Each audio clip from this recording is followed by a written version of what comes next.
Welcome back to Mega Man X Command Mission. Last time, we went looking for Zero and we found Axel instead. Just kind of out of nowhere. I guess he had vacation days, so he started looking for his origin. Apparently, a lot of copy robots were made in Giga City, so he's looking into that, but no luck so far on actually finding anything specific. But hey, now he's in the party, which is great. Look, he kinda comes in out of nowhere. It's not really a surprise he's on the box art, so you know he has to be in here somewhere. It's just he comes out of nowhere. Other than this chapter being called Maverick Hunters Unite, or whatever have you, I think I'm paraphrasing. But like, other than that fact, he does just sort of coming out of nowhere. Also, real quick, apparently the button combination is always the same for that. I said it was different last time. Was wrong about that. Though, yeah, no, you can probably tell why I'm not the best at fighting games if I have looked at that chart repeatedly and not realized it was the same button combination every time. I genuinely thought it was different. Didn't really realize I was doing the same thing over and over again. Because it's too long, that's just too many buttons in a row for me to memorize. Though that does make a little more sense. Back in the day I used to watch, boss walkthroughs for this game. And man, the people who played way back when were real good at that button combination. Like, they just hammer that out like it was no thing. But anyway, yeah.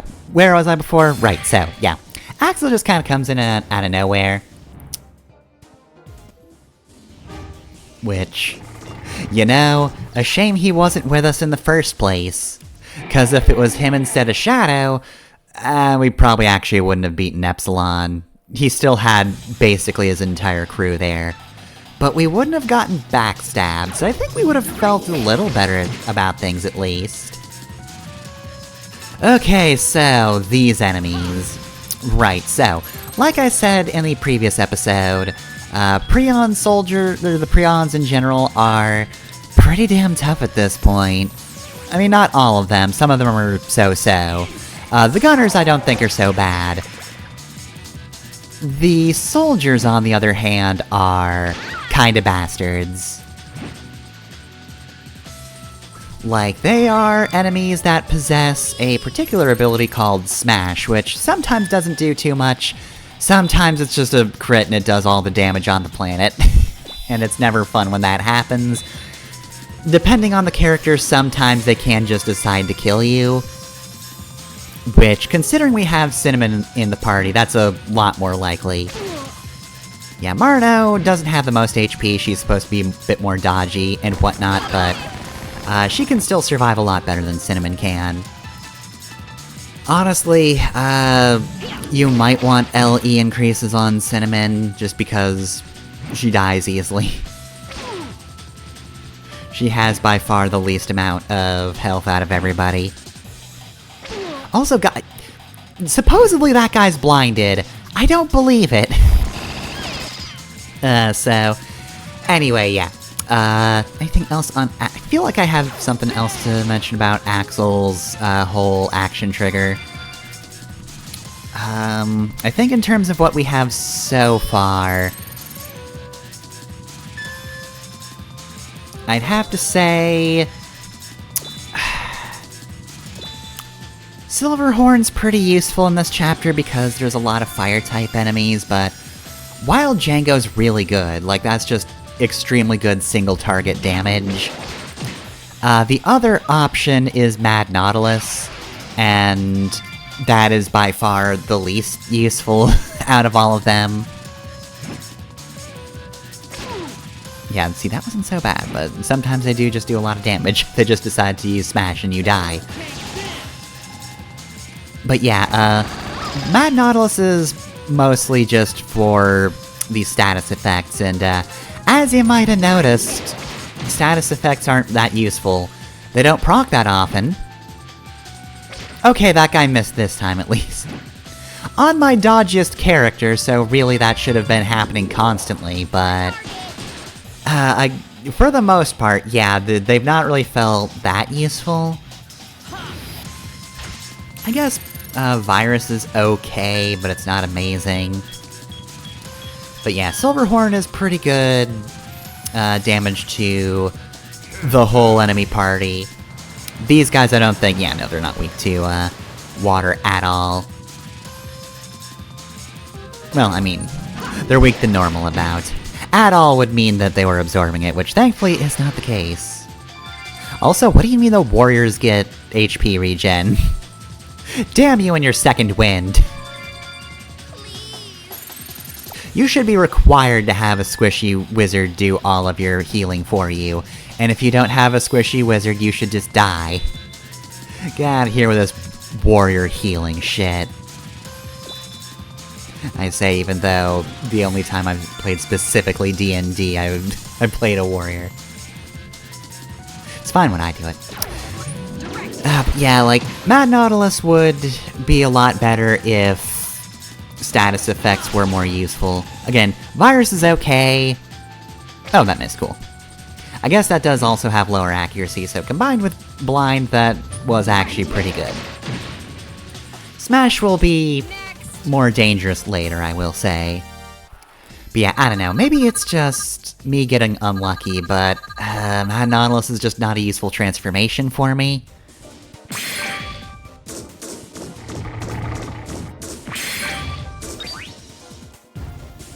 Oh, also, yeah, in case you hadn't noticed, we are in the second half of this dungeon, which means the gimmick changes, which is cool. We don't have to play red light, green light anymore, we don't have to wait around.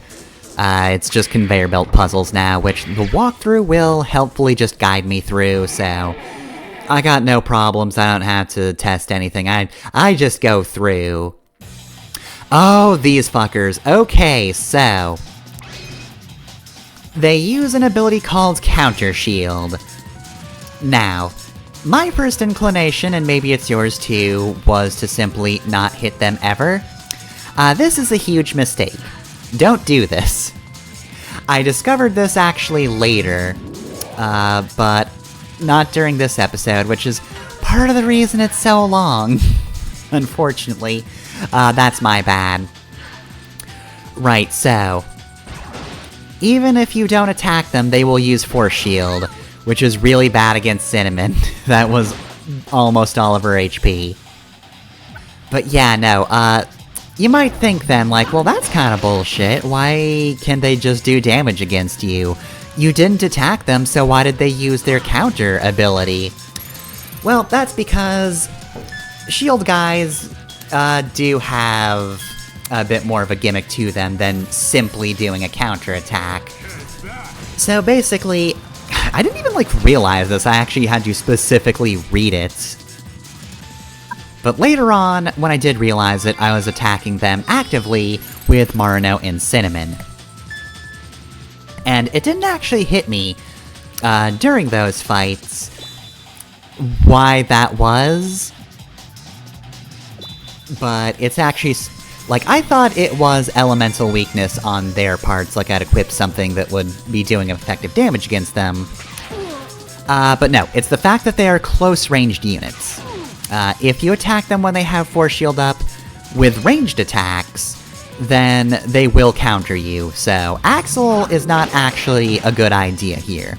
You want to switch to Massimo, and then really, you probably just want to heal up with Cinnamon. She doesn't do the most damage, though she can break them out of their counter shield. Also, yeah, you can break them out of it, so it's, like, it's not completely useless to have a ranged character, but if all three of them are shielding, yeah, you should probably just switch, because you want to remove these guys. They are really kind of a pain. But yeah, unfortunately, I didn't realize until afterwards, but I decided against re-recording because, I had actually done, like, most of this dungeon in a single take like I normally do, like I got right up to the boss. So this is the second episode of it, but this was the back half of my playtime with this one, which is, you know, part of the reason why I probably wasn't as experimental as I should have been. But yeah, no, I didn't want to redo the red light, green light section. And again, it wasn't until after this episode that I realized I was doing something wrong, and it was possible to break them. You don't just have to sit there and take the attacks, it is exactly the same. Waiting around doesn't do anything better or worse than attacking them with a shot, so... really, that was just a big mistake all around. That being said, though, I did think this was actually a pretty good showcase of why a defensive strategy isn't really the best. I will talk it up a little bit. You know, I don't think Cinnamon is a completely useless character. Now, I don't really know if I see her used for, like, high-level play that often, but... I don't think she's terrible if you're just playing casually. Also, he's shielding, so here we go again.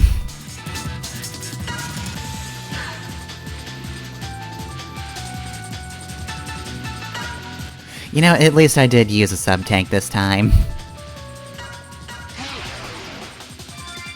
While we're at it, because I am going to need to do this after the events of this factory for the obvious reason of the defensive strategy is not getting me anywhere. Like, at this point, I'm really kind of slipping. I'm not healing as much as I'm taking, so... oh god, especially if I'm not rotating correctly. Yeah, 2 is not going to be enough to catch up to with what these guys are doing to me. Yeah, that was just under 200. But yeah, I should mention something that was available in the previous mission, and I just, never got around to it. It is actually possible to return to the Hunter base in the middle of a mission. I just haven't done that. All you need to do is get to a save point, and it will give you the option to go back. Now, this might seem like a great idea for the sake of, say, going and checking the deployment center to see if any of your guys have come back, and sort of, yeah, but also no. The thing is, you might have also picked this up from teleporting around areas, between missions, but there isn't actually, like, there's no mid-dungeon teleportation. Now, you do appear at the end of Lograno Ruins when you teleport back there, rather than the beginning. But typically, if you leave and then tell Nana, hey, I want to go back in, you go back to the beginning of the area. You don't get to hop right back to where you were. This is sort of a game that is about resource management, what with the sub-tanks, and the fact that your items cap out at 9. So, they don't want you just casually going from point A to point F,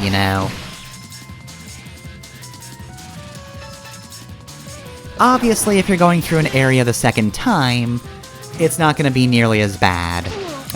You'll have done something, say, removed set encounters, for instance. You might have done that during the chapter, and that'll make things go along a lot smoother. But yeah, I bring this up now because I did actually have to do that for this one. I did use up a lot of sub-tank, unfortunately, so I kinda just had to bail for a bit. But yeah, that is something you need to keep in mind. It's not the end of the world or anything, and again, typically once all the story events and set encounters are out of the way, it's pretty easy to get through an area, even with this game's encounter rate, but it's just something to keep in mind. But yeah, definitely advantageous if you start to run low on supplies, but again, not good if you simply want to check in on things at the base. Also okay, that's specifically what I was thinking of. Right there, they just decided to kill Cinnamon outright. Now, of course, most characters aren't going to get one hit killed, but Prion soldiers are pretty tough, so even if they don't kill you, they sure don't make you stronger. Also, yeah, he just decided to get a crit there, which was annoying. And he decided to heal. Yeah, things weren't really going my way in this one.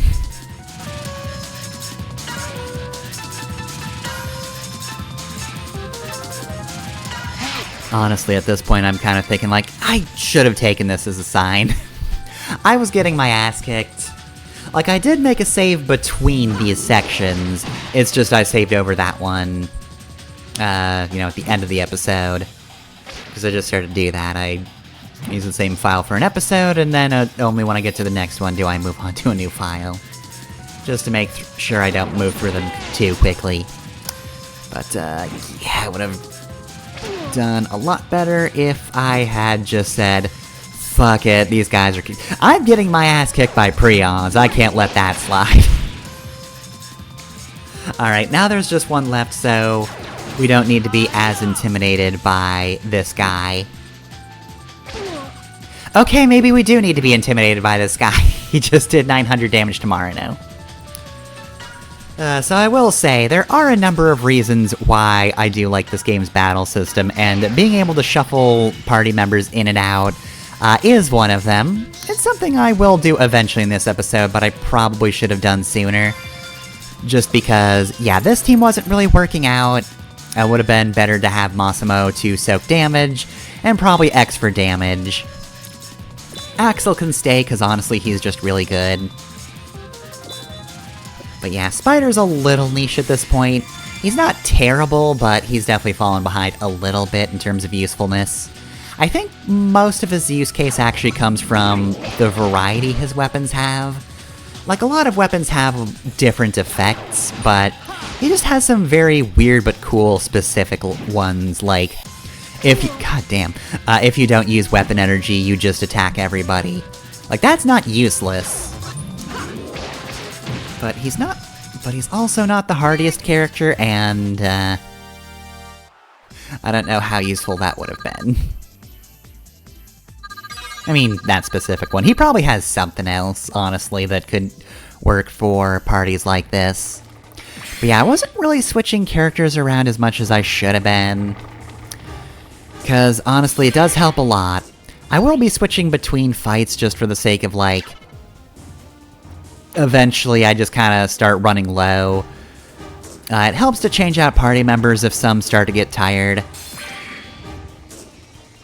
There's another one. This one's a healer. That's good or bad depending on the rest of the setup. Oh, it's two counter motherfuckers. But yeah, I kind of switched out Marino, just because she was almost getting killed by the counter dudes, but... Yeah, see, this is where it would have helped to actually have realized their weakness.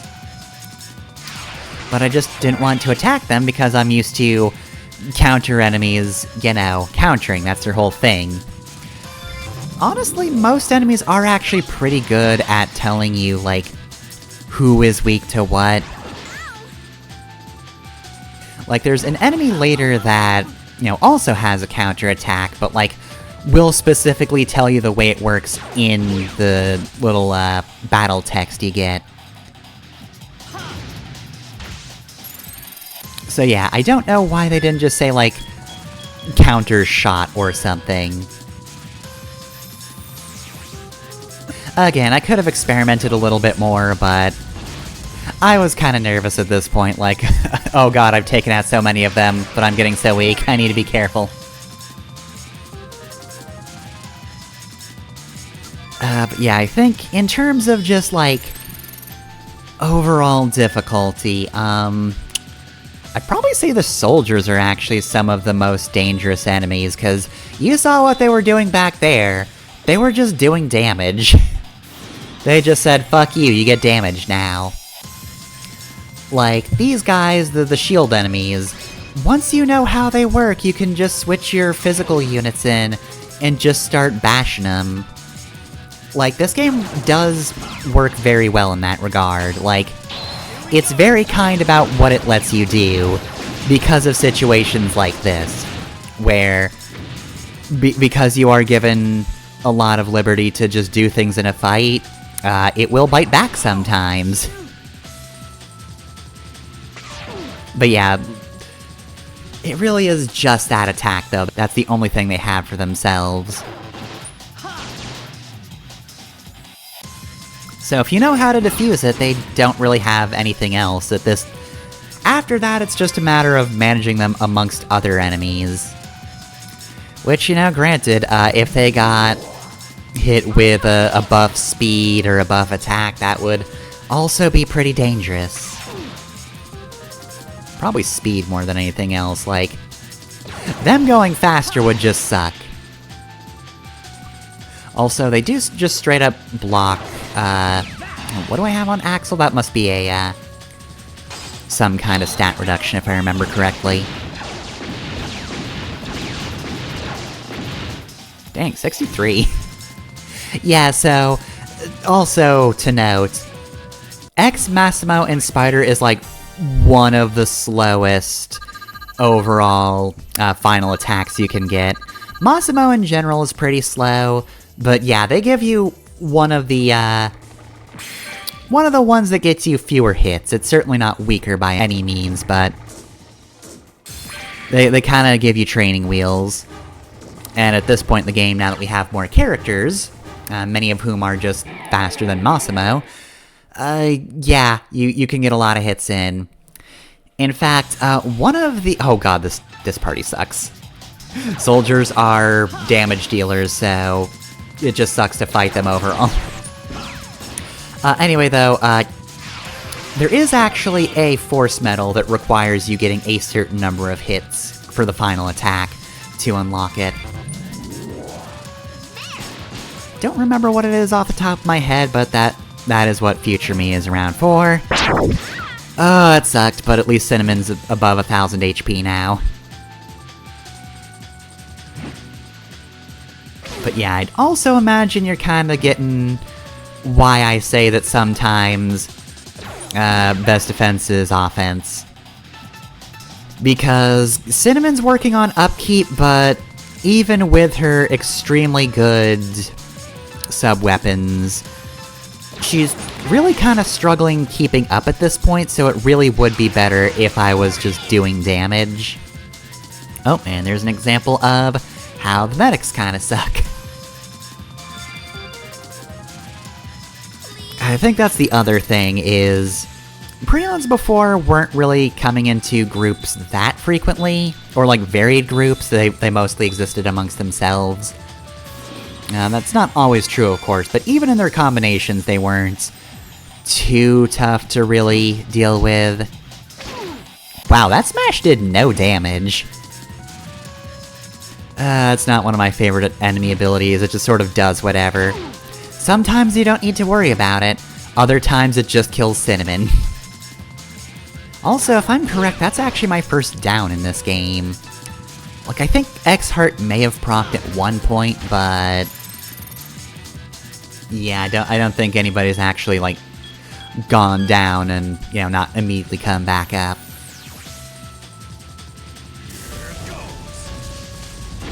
Oh god, that's so good. Oh, who's weak to electric? I believe it's these shield guys that are weak to electric, which is another thing I found. That's just another instance where Wild Django is honestly just really good. I know single target's fairly simple, but like, you don't really mess with it. Honestly, that's one of the ones going back to the whole boss walkthrough thing, I feel like I saw Wild Django a lot when watching those videos. Enough from you.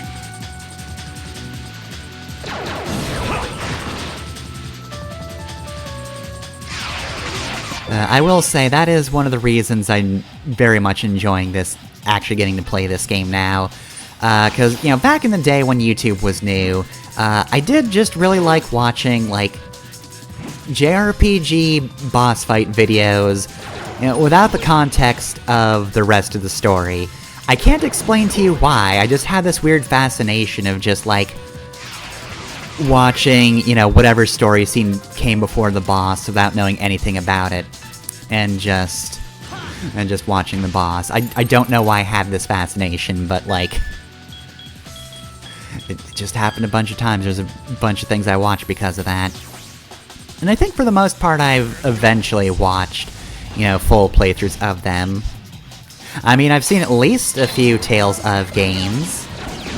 But yeah, Command Mission was absolutely one of those games that I just was really fascinated by.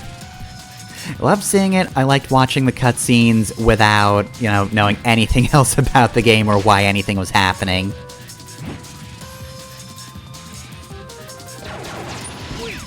But it is kind of nice seeing, actually seeing the game, though. That being said, the best part is still the feeble Massimo line. Look, I am just always tickled by a scene where they almost swear but find some dumb, creative way to not swear. It's always funny. It's just a good joke. Very good way to get you excited for the boss as well, I have to say. I don't know if we'll ever be able to match the levels of hype for Silverhorn, even though he's not by far my favorite boss in the game. It's still a fun cutscene, and also did kind of catapult Massimo up in my list of characters I like. Though watching the full game, I will say, as cool as Marino is, I do like her, Massimo's still pretty good. I think he's pretty solid. Again, I just wish there was, more of the characters in general. Alright, I think there's one more fight, right? Nope, that was actually it. We're at the end. We can change the conveyor belts again, but we don't need to, because we're at the final hallway, where many people were murdered. Thankfully, though, they're the bad guys, so it's good that they're dead. Feel bad for him. Not the rest, though. Those guys suck. I'm glad they're dead. They were cut by a saber, but only one person uses a sword.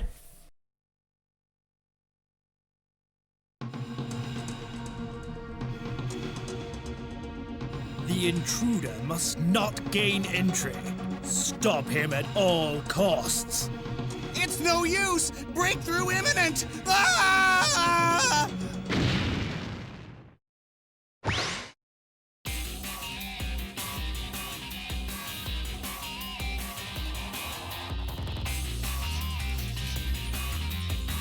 So, you're the factory boss, huh? Zero. So it was you. I'd heard you were dead. You know me. Never say die. Besides, I wouldn't feel right about dying without taking your boss with me. Well, aren't we peppy today? But you'll never reach our leader. You'll perish in this factory first.